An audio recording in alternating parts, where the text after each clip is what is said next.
Seorang dosen di Kota Kupang, Nusa Tenggara Timur, Carolus Belmo, rela menjadi pemulung. Setiap pukul 5 pagi, ia membawa karung dan memungut sampah di jalan. Aktivitas memulung ini sudah berlangsung selama 2 tahun. Hal ini ia lakukan sebagai ajakan bagi masyarakat untuk berpartisipasi menjaga kebersihan lingkungan. Setiap hari sang dosen ini mengumpulkan sampah sebanyak 2 hingga 3 karung. Sampah-sampah yang dikumpulkan ini kemudian dibawa ke tempat penadah untuk dibersihkan dan siap didaur ulang. Usai kuliah, dosen ini juga sering mengajak mahasiswa untuk melakukan aksi kebersihan di beberapa lokasi wisata agar membangkitkan kepedulian untuk mencintai kebersihan. Banjir akibat curah hujan yang tinggi serta luapan Sungai Kapuas di 5 kecamatan di Kabupaten Sanggau, Kalimantan Barat hingga kemarin malam masih terjadi. Sejumlah warga korban banjir tetap memilih bertahan di rumah. Banjir setinggi 2 hingga 3 meter masih merendam akses jalan dan ratusan rumah warga. Pemerintah Kabupaten Sanggau melalui Badan Penanggulangan Bencana Daerah mendirikan posko pengungsian serta dapur umum di beberapa titik.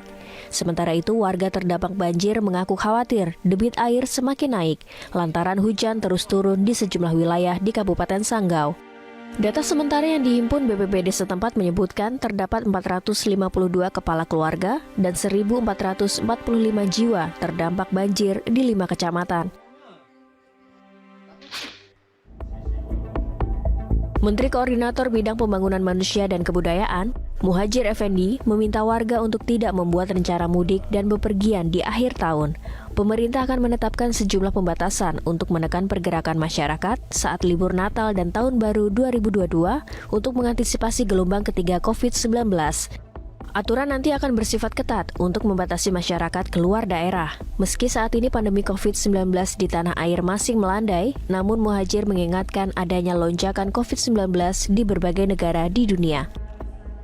Aktivis lingkungan berusia 14 tahun, pasti nih kehadiran Aisy Nina Azahra atau Nina ini tentu menarik perhatian. Iya, menarik perhatiannya karena ternyata gadis dan juga pemirsa, Nina ini tampil memukau di depan Plastic Health Summit di sebuah gedung teater Amsterdam, Belanda 21 Oktober yang lalu. Nah, dalam presentasinya, Nina memprotes praktik impor sampah plastik ilegal ke Indonesia datang dari beberapa negara maju, termasuk Belanda.